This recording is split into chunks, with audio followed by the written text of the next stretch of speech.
നമസ്കാരം, എല്ലാവർക്കും സ്മാർട്ട് ശ്രീ അക്കാദമിയുടെ മറ്റൊരു ക്ലാസ്സിലേക്ക് സ്വാഗതം. നമ്മൾ പ്രകാശവുമായി ബന്ധപ്പെട്ടിട്ടുള്ള ഭാഗങ്ങളാണ് പഠിച്ചുകൊണ്ടിരിക്കുന്നത്. നമ്മൾ പ്രകാശത്തിൽ ആദ്യം തന്നെ പ്രകാശവുമായി ബന്ധപ്പെട്ട് അതിന്റെ ബേസിക് ആയിട്ടുള്ള കുറെ കാര്യങ്ങൾ നമ്മൾ പഠിച്ചു. അതിനുശേഷം നമ്മൾ പ്രകാശ പ്രതിഭാസങ്ങളെ കുറിച്ച് കഴിഞ്ഞ 2 ക്ലാസ്സുകളിലൊക്കെ ആയിട്ട് പഠിച്ചു. നമ്മൾ ഇനി പ്രകാശവുമായി ബന്ധപ്പെട്ട് ഏറ്റവും അവസാനത്തെ ഭാഗങ്ങളിലേക്ക് കടക്കുകയാണ്. അതായത് നമുക്ക് പ്രാഥമിക വർണ്ണങ്ങൾ, അതായത് നമ്മൾ എങ്ങനെയാണ് ഒരു നിറം കാണുന്നത്. അതായത് നമ്മൾ പറഞ്ഞു പ്രകാശത്തിന് 7 വർണ്ണങ്ങളുണ്ട്. അപ്പോൾ ഒരു വസ്തുവിൽ ഒരു പ്രകാശം വന്ന് പതിക്കുകയും ആ വസ്തു അതിലെ ഒരുപാട് നിറങ്ങളെ ആഗിരണം ചെയ്യുകയും ഒരു നിറത്തെ മാത്രം പുറത്തേക്ക് വിടുകയാണെന്ന് കരുതുക. അപ്പോൾ ഒരു വസ്തുവിൽ വന്ന് പ്രകാശം പതിക്കുമ്പോൾ അതിലുള്ള ബാക്കി നിറങ്ങളെല്ലാം ആ വസ്തു അബ്സോർബ് ചെയ്യുന്നു. പച്ച കളറിനെ മാത്രം അത് പുറത്തേക്ക് വിടുന്നു എന്ന് വെക്കുക. അത് നമ്മുടെ കണ്ണിൽ വന്ന് പതിക്കുമ്പോൾ നമ്മൾ ആ വസ്തു എന്തായിട്ട് കാണും? പച്ച നിറത്തിൽ കാണും. ഓക്കെ, അപ്പോ വർണ്ണങ്ങൾ എന്ന് പറയുന്നത് നമ്മൾ വസ്തുക്കളെ പല നിറങ്ങളിൽ കാണുന്നതിന് കാരണമാവുന്നതും എന്താണ്? പ്രകാശമാണ്. അപ്പോ പ്രാഥമിക വർണ്ണങ്ങൾ എന്താണ്? പ്രാഥമിക വർണ്ണങ്ങൾ എന്ന് പറയുന്നത്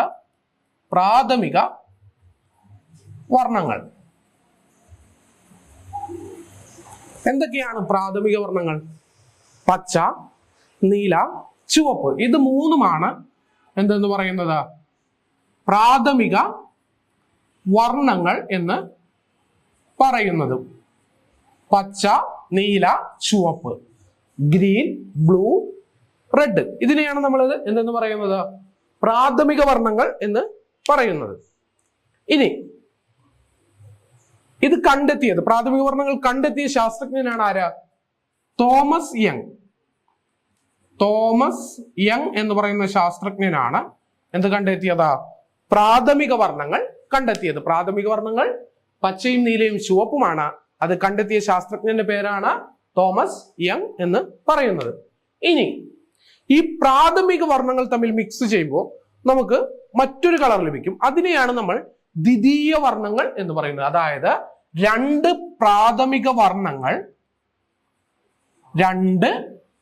പ്രാഥമിക വർണ്ണങ്ങൾ തമ്മിൽ കൂട്ടിച്ചേർക്കുമ്പോൾ നമുക്ക് മറ്റൊരു കളർ ലഭിക്കും. ആ കളറിനെ നമ്മൾ വിളിക്കുന്നത് എന്താണ്? അതിനെയാണ് നമ്മൾ വിളിക്കുന്നത് ദ്വിതീയ വർണ്ണങ്ങൾ അഥവാ സെക്കൻഡറി കളേഴ്സ് എന്ന്. നമുക്ക് നോക്കാം. നമുക്കിത് ഇങ്ങനെ ഒരു ട്രയാങ്കിൾ വരച്ച് പഠിക്കാം. ഈ ട്രയാങ്കിളിനെ ഞാനിങ്ങനെ 3ആയിട്ട് തിരിക്കുകയാണ്. ഇതിനെ R അഥവാ റെഡ് എന്നും, ഇതിനെ G അഥവാ ഗ്രീൻ എന്നും, ഇതിനെ ബ്ലൂ അഥവാ നീല എന്നും നമ്മൾ പേരുകൾ കൊടുക്കുന്നു. ഇനി നമുക്ക് നോക്കാം, ഈ റെഡും ഈ ഗ്രീനും ചേരുമ്പോൾ നമുക്ക് എന്ത് കളർ ലഭിക്കുമെന്ന് നോക്കാം. നമുക്ക് അവിടെ കിട്ടുന്ന കളറാണ് യെല്ലോ അഥവാ മഞ്ഞ എന്ന് പറയുന്ന കളറാണ് നമുക്ക് അവിടെ ലഭിക്കുക. നമുക്ക് അവിടെ Y എന്ന് വേണമെങ്കിൽ ഇടാം. ഇവിടെ നമുക്ക് നോക്കാം, ഈ റെഡും ബ്ലൂവും തമ്മിൽ ചേരുമ്പോൾ നമുക്കൊരു കളർ ലഭിക്കും. അത് മജന്തയാണ്. മജന്ത എന്ന് പറയുന്ന കളറാണ് നമുക്ക് എന്ത് ലഭിക്കുന്നത്? റെഡും ബ്ലൂവും തമ്മിൽ ചേരുമ്പോൾ ലഭിക്കുന്നത്. ഇങ്ങനെ ലഭിക്കുന്ന ഈ വർണ്ണങ്ങളെയാണ് നമ്മൾ എന്തെന്ന് പറയുന്നത്? ദ്വിതീയ വർണ്ണങ്ങൾ എന്ന് പറയുന്നത്. അപ്പോ ഇത് തമ്മിൽ നമുക്ക് കൂട്ടി നോക്കാം. ഗ്രീനും ബ്ലൂവും തമ്മിൽ ചേരുമ്പോൾ നമുക്കൊരു കളർ ലഭിക്കും. സയാൻ എന്നാണ് ആ കളറിന്റെ പേര്. സയൻ. അതായത് നിങ്ങൾ ആ കളറ് ഏകദേശം ഒരു നീലയൊക്കെ പോലെ തന്നെ ഇരിക്കുന്ന ഒരു കളറാണ്. നിങ്ങളത് ഗൂഗിളിലൊക്കെ അടിച്ചു നോക്കുമ്പോൾ നിങ്ങൾക്ക് അത് എന്താണ് കളർ എന്നുള്ളത് വ്യക്തമായിട്ട് മനസ്സിലാവും. അപ്പൊ നോക്കുക, എന്താണ് നമ്മൾ പറഞ്ഞത്? റെഡും ഗ്രീനും തമ്മിൽ ചേരുമ്പോൾ നമുക്ക് എന്ത് കിട്ടും? റെഡ് പ്ലസ് ഗ്രീൻ ചേരുമ്പോൾ നമുക്ക് എന്ത് കിട്ടും? യെല്ലോ അഥവാ മഞ്ഞ കിട്ടും. റെഡ് പ്ലസ് ബ്ലൂ, നീലയും ചേരുമ്പോൾ നമുക്ക് എന്ത് കിട്ടും? മജന്ത ലഭിക്കും. ഇനി നോക്കാം, ഈ ഗ്രീൻ പ്ലസ് ബ്ലൂ ചേരുമ്പോൾ നമുക്ക് ഏത് കളറാണ് ലഭിക്കുന്നത്? സയൻ എന്ന് പറയുന്ന കളറ് ലഭിക്കും. അപ്പോ നമുക്ക് 2 പ്രാഥമിക വർണ്ണങ്ങൾ ചേരുമ്പോഴാണ് നമുക്ക് എന്ത് കിട്ടുന്നത്? ദ്വിതീയ വർണ്ണം ലഭിക്കുന്നതെന്ന് നമ്മൾ ഇതിൽ നിന്ന് മനസ്സിലാക്കി. ഇനി ഈ ദ്വിതീയ വർണ്ണം എന്ന് പറഞ്ഞാൽ ഏതൊക്കെയാണ്? Yellow, magenta, cyan. ഇതിൽ ഏതെങ്കിലും ഒരു വർണ്ണത്തിനോട് ഇതിലില്ലാത്ത ഒരു പ്രാഥമിക വർണ്ണം ചേർത്താൽ നമുക്ക് വെള്ള കളർ ലഭിക്കും. നിങ്ങൾക്കത് പറയുമ്പോൾ മനസ്സിലാവും. അതിനെ നമ്മൾ പൂരക വർണ്ണങ്ങൾ എന്നാണ് പറയുന്നത്. പൂരക വർണ്ണങ്ങൾ, അതായത് നോക്കുക, യെല്ലോ എന്ന് പറയുന്ന, മഞ്ഞ എന്ന് പറയുന്ന കളറിനോട് നമ്മൾ റെഡും ഗ്രീനും കൂടി ചേർന്നാണ് യെല്ലോ ഉണ്ടാവുന്നത്. അവിടെ ഇല്ലാത്ത കളർ ഏതാണ്? പ്രാഥമിക വർണ്ണം ഏതാണ്? അത് ബ്ലൂ ആണ്. ഇതിനോട് നമ്മൾ ബ്ലൂ അഥവാ നീല ചേർക്കുമ്പോൾ നമുക്ക് എന്ത് കിട്ടും? വൈറ്റ് കിട്ടും, വെള്ള കളർ ലഭിക്കും. ഇനി നോക്കാം മജന്ത. മജന്ത എന്ന് പറയുന്ന കളറിൽ, മജന്തയിൽ ഇല്ലാത്തത് റെഡും ബ്ലൂവും ചേർന്നാണ് മജന്ത ഉണ്ടാവുന്നത്. ഇല്ലാത്ത കളർ ഗ്രീൻ ആണ്. ഈ ഗ്രീൻ നമ്മൾ ചേർക്കുമ്പോൾ നമുക്ക് എന്ത് കിട്ടും? അവിടെയും നമുക്ക് വൈറ്റ് കിട്ടും. ഇനി ഇത് നോക്കാം, സയാൻ എന്ന് പറയുന്ന കളറിനോട് നമ്മൾ ഇതിൽ എന്തൊക്കെയാണുള്ളത്? ഗ്രീനും ബ്ലൂ ഉണ്ട്, ഇല്ലാത്തത് റെഡ് ആണ്. ഈ റെഡ് ചേർക്കുമ്പോഴും നമുക്ക് എന്ത് ലഭിക്കും? വൈറ്റ് കളർ തന്നെ ലഭിക്കും. അപ്പോ ദ്വിതീയ വർണ്ണത്തിനോട് അതിലില്ലാത്ത ഒരു വർണ്ണം ചേർക്കുമ്പോൾ നമുക്ക് എന്ത് കിട്ടും? വെള്ള കളർ ലഭിക്കും. PSC പരീക്ഷകളിൽ ഒരുപാട് തവണ ചോദിച്ചിട്ടുള്ള ഒരു ടൈംസ് ക്വസ്റ്റ്യൻസ് ആണ്. അതായത് നിങ്ങൾ ഒരു വസ്തുവിനെ അല്ലെങ്കിൽ ഒരു നിറമുള്ള വസ്തുവിനെ മറ്റൊരു നിറമുള്ള ഒരു കണ്ണാടിയിലൂടെ നോക്കി കാണുമ്പോൾ നിങ്ങൾ ഏത് നിറത്തിലാണ് ആ വസ്തു കാണുന്നത്? അതായത് ഉദാഹരണം, ഒരു വെള്ള കളറിലുള്ള പുഷ്പം അത് നിങ്ങൾ ഒരു പച്ച ഗ്ലാസ് ഉള്ള ഒരു കണ്ണാടിയിലൂടെ നോക്കുമ്പോൾ നിങ്ങൾക്ക് ഏത് നിറത്തിൽ അതിനെ കാണാൻ കഴിയും? ഇങ്ങനെയുള്ള ചോദ്യങ്ങൾ. അതായത് ഒരു ചുവന്ന നിറമുള്ള വസ്തു അല്ലെങ്കിൽ ഒരു ചുവന്ന നിറമുള്ള പുഷ്പമോ അല്ലെങ്കിൽ കാറോ എന്തോ ആയിട്ട് ഏതൊരു വസ്തുവിനെയും നിങ്ങൾ ഒരു പച്ച നിറമുള്ള ഗ്ലാസ്സിലൂടെ വീക്ഷിക്കുമ്പോൾ നിങ്ങൾ ആ വസ്തുവിനെ ഏത് നിറത്തിലാണ് കാണുന്നത്? ഇങ്ങനെയുള്ള ചോദ്യങ്ങൾ പലപ്പോഴായിട്ട് PSC ചോദിച്ചിട്ടുള്ള ചോദ്യങ്ങളാണ്. ഇത് നിങ്ങൾ വളരെ കൃത്യമായിട്ട് മനസ്സിലാക്കി പഠിക്കാൻ ശ്രമിക്കുക. ഇവിടെ നമ്മൾ എഴുതിയിട്ടുള്ളത് നമ്മൾ നോക്കുന്ന വസ്തുവിന്റെ നിറമാണ്. ഇവിടെ ഏത് ഗ്ലാസ്സിലൂടെ നോക്കുന്നു? നീല ഗ്ലാസ്, പച്ച ഗ്ലാസ്, മഞ്ഞ ഗ്ലാസ്, ഇങ്ങനെ വ്യത്യസ്തമായിട്ടുള്ള ഓരോ ഗ്ലാസ്സുകളിലൂടെയും ഓരോ വസ്തുവിനെ നമ്മൾ നിരീക്ഷിക്കുമ്പോൾ എങ്ങനെയാണ് ആ വസ്തുക്കൾ കാണുന്നത് എന്നുള്ളതാണ് നമ്മൾ ഈ സൈഡിൽ എഴുതിയിട്ടുള്ളത്.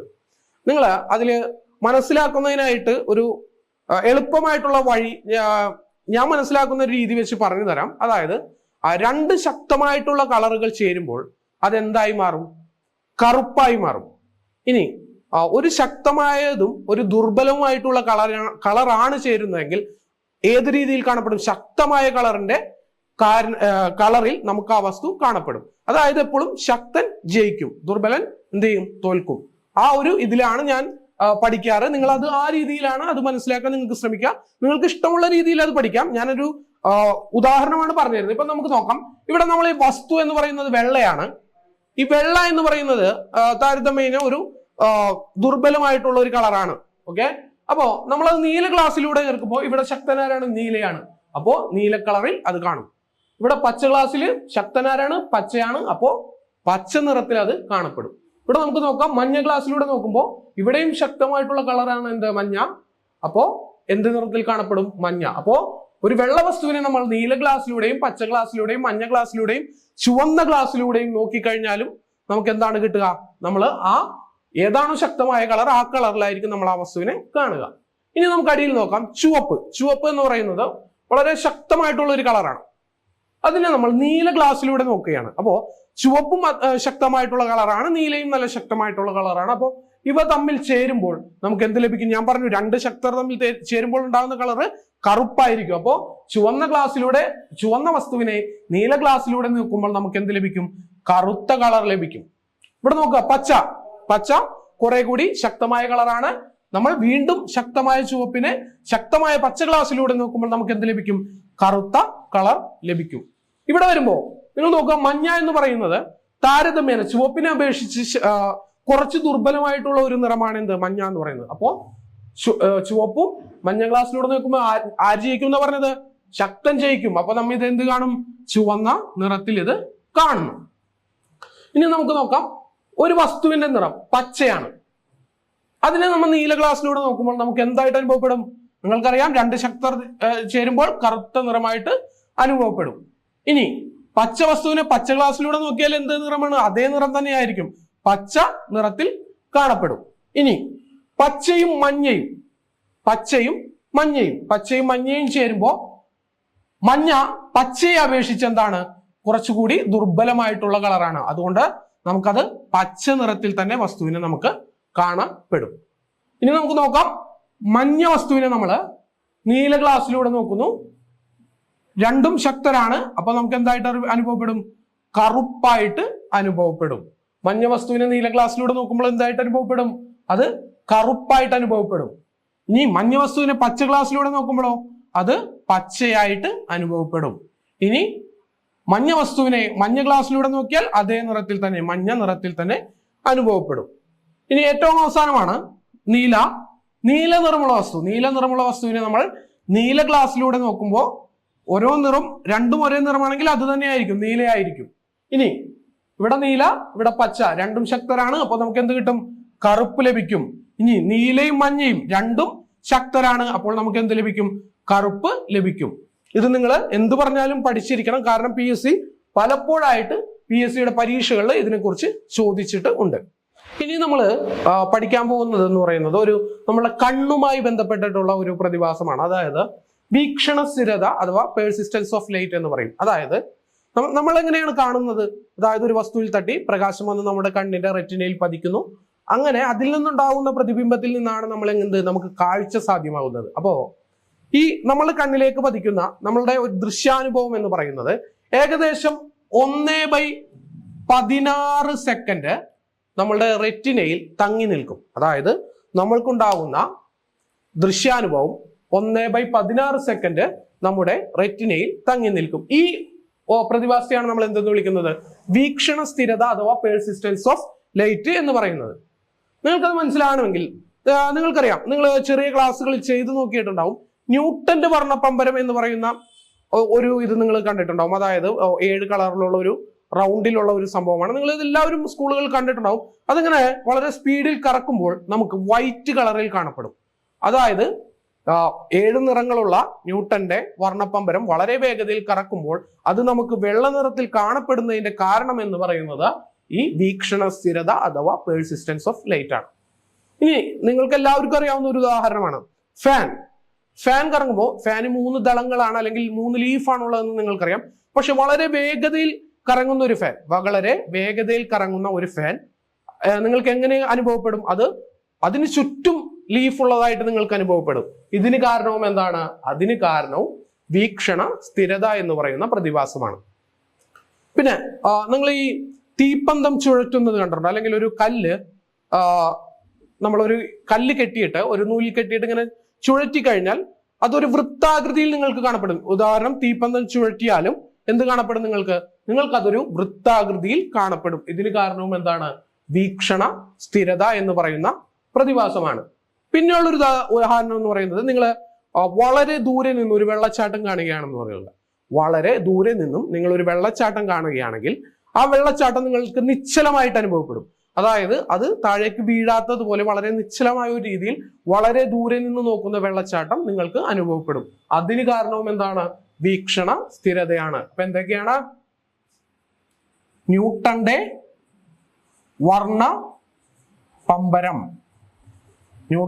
വർണ്ണപ്പമ്പരം എന്താണ്? വളരെ ശക്തമായിട്ട് കറക്കുമ്പോൾ നമുക്ക് എന്തായിട്ട് അനുഭവപ്പെടും? വെള്ള നിറത്തിൽ കാണപ്പെടുന്നതിന് കാരണം എന്താണ്? അത് വീക്ഷണ സ്ഥിരതയാണ്. രണ്ടാമത്തെ പോയിന്റ് ആണ് നമ്മളൊരു എന്താണ്? ഫാനിന്റെ ലീഫ് വളരെ വേഗത്തിൽ കറങ്ങുമ്പോൾ നമുക്ക് എല്ലാ ഭാഗത്തും ലീഫ് ഉള്ളതായിട്ട് അനുഭവപ്പെടുന്നതിന് കാരണം എന്താണ്? വീക്ഷണ സ്ഥിരതയാണ്. 3, നമ്മളൊരു തീപ്പന്തം കറക്കുമ്പോൾ അത് വൃത്താകൃതിയിലായിട്ട് നമുക്ക് തോന്നും. അതിന് കാരണം എന്താണ്? വീക്ഷണ സ്ഥിരതയാണ്. ഇനി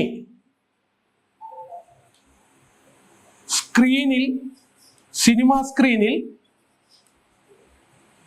ചിത്രങ്ങൾ ചലിക്കുന്നതായിട്ട് നമുക്ക് തോന്നുന്നതിന് കാരണം, ചിത്രങ്ങൾ ചലിക്കുന്നതായി നമുക്ക് തോന്നുന്നതിന് കാരണം എന്താണ്?